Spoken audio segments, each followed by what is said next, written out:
Mr. Trump, on Thursday, Hillary Clinton gave a speech, very tough on you, said that you wanted to bring back waterboarding, go after the families of terrorists, allow Saudi Arabia to have a nuclear weapon. She says you've said that you know more about ISIS than the generals. But what policy of yours did she mischaracterize? Well, number one, it was a whole, written out by professionals and just shot after shot. It was supposed to be foreign policy, and it was really Trump policy.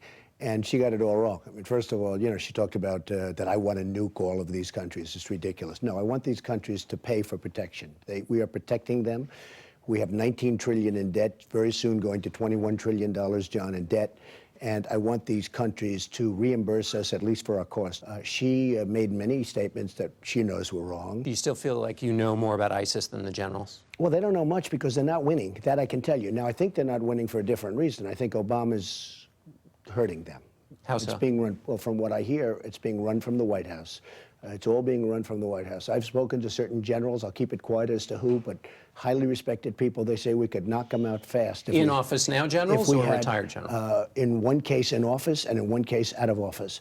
And they said, both of them said the same thing. If we had the leadership, meaning the go-ahead, you could knock them out fast. For some reason, Obama's not doing that. Let me ask you about Libya. You've been highly critical of Libya and Hillary Clinton. You were also for military action to oust Gaddafi and military action to take care of the humanitarian situation in Libya. You supported that. When you say I supported it, I supported Libya?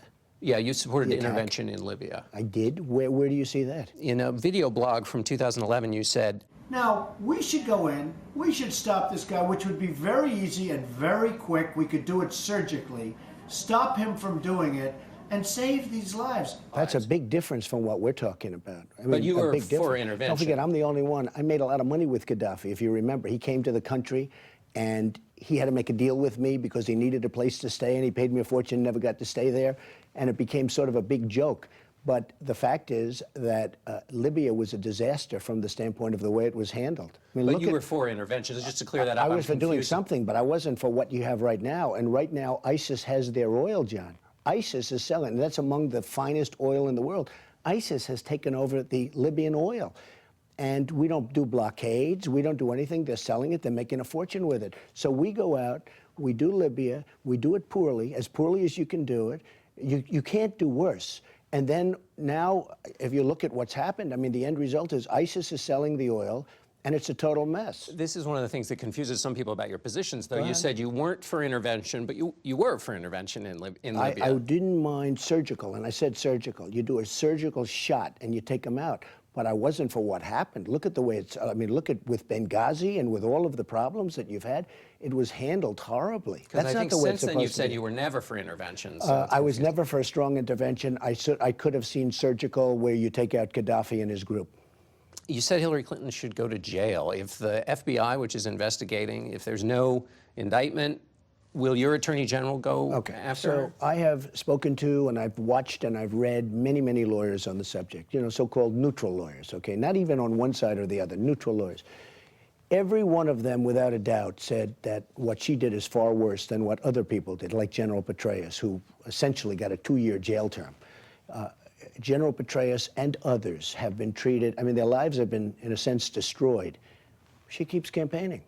I mean, what she did is a criminal situation. She wasn't supposed to do that with the server and the emails and all of the other. Now, I rely on the lawyers. These are good lawyers. These are professional lawyers. These are lawyers that know what they're talking about and are very well versed on what she did.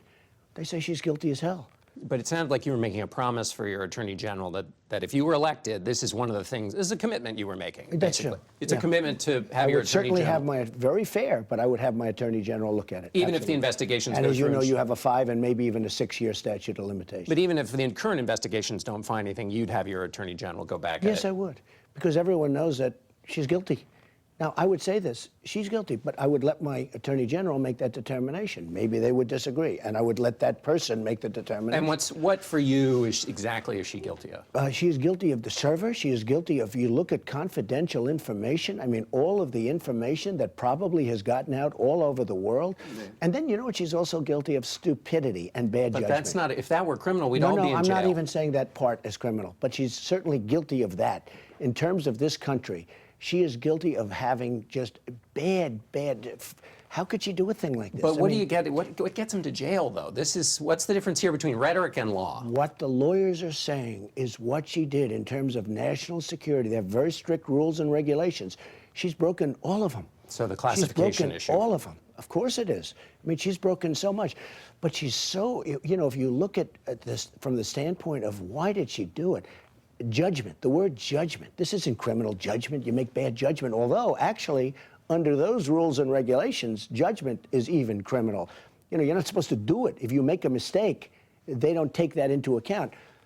Why would a person, and how can a person with this kind of judgment become the president of the United States? Now, think of this. We're in a cyber world. This is a cyber world. This is a very complex, we're in a world like we've never been in before. If we're in a cyber world and she can't even handle her emails, how can she be president? And we're being hacked all over the place by Russia, by China, probably. I mean, to the best of everyone's knowledge, it seems to be. But listen to this. So we're in a cyber world, and she's playing around with servers and emails.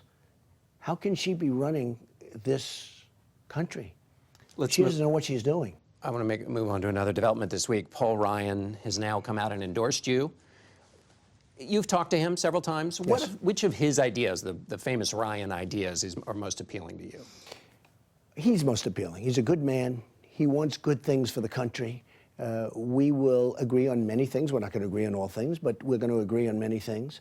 For instance? Paul Ryan, well, I think we'll agree on, as an example, he really focuses on poverty. He wants to take people out of poverty. So do I.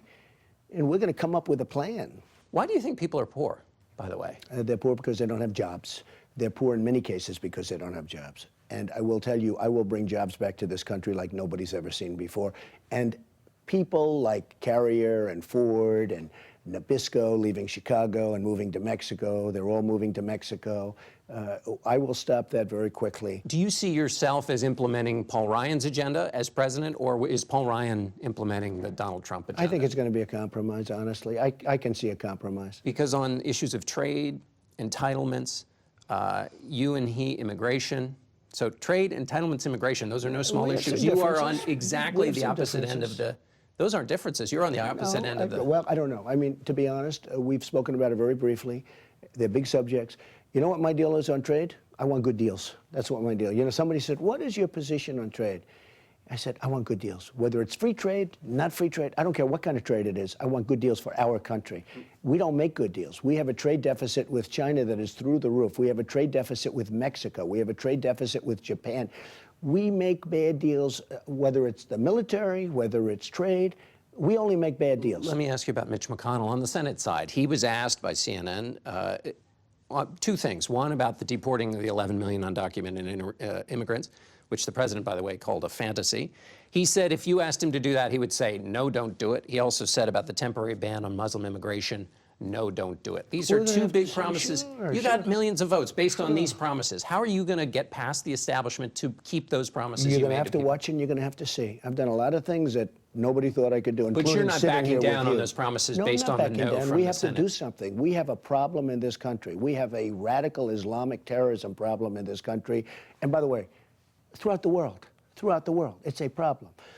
And it's a temporary ban. I'm not talking permanent. It's a temporary ban. We have to find out what's going on. Let me ask you about what does the Mexican heritage of the judge in the Trump University case have to do with anything? I think it has a lot to do with it. First of all, I've had terrible rulings forever. I had a judge previous to him, and it would have been a very quick case. This is a case I should have won on summary judgment. This is a case, and nobody writes this, and they all know it, but they don't like to write it.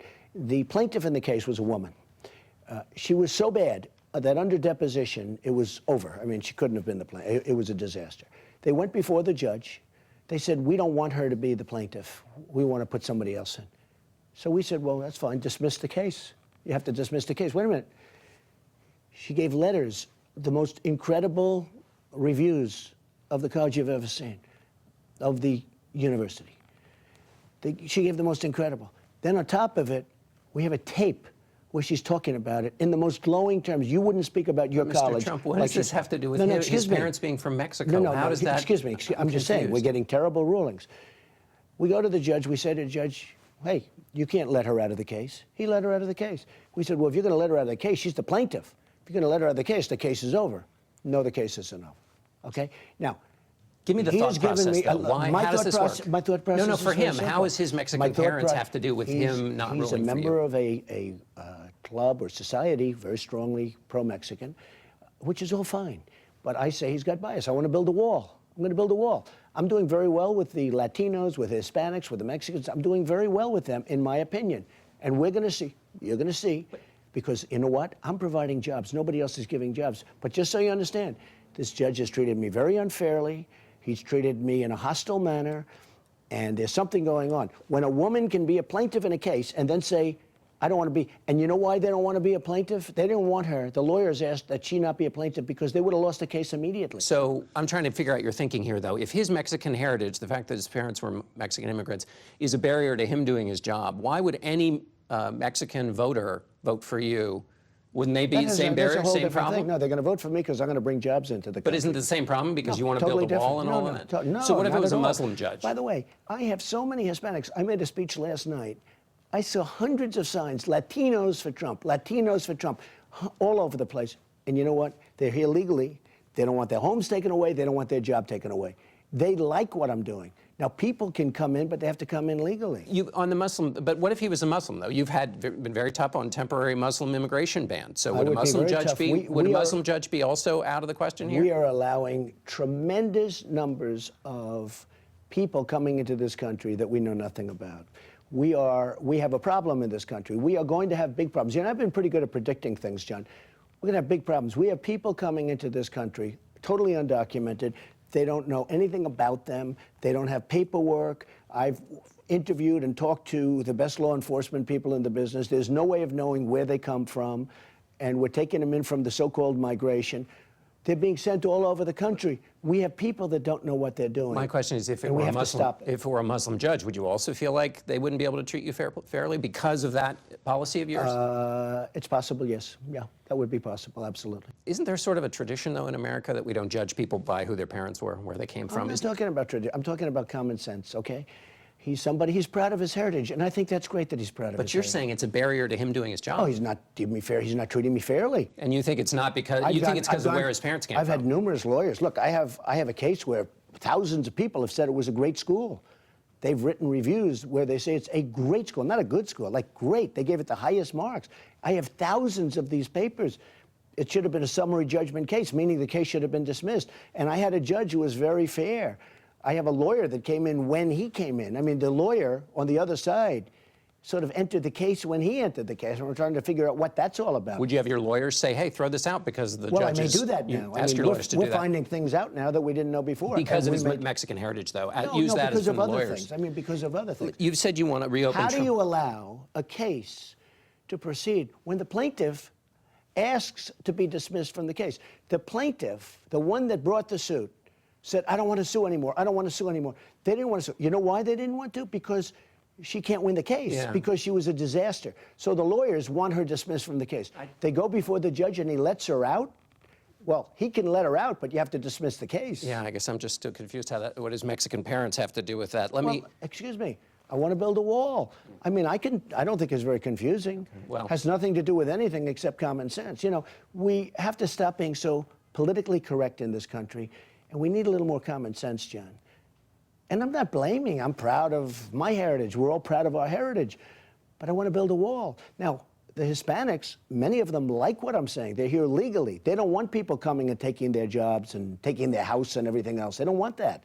Let me ask you about Trump University. You're going to reopen it. Anything you do differently when you reopen it? Look, I guess in life you always do things differently. I'll tell you the thing that we did very well is we had evaluation reports done by all of the students. I mean, without that, it would be, you know, my word against their word, I guess, or somebody's word against their word. We have evaluation reports where we have thousands of them.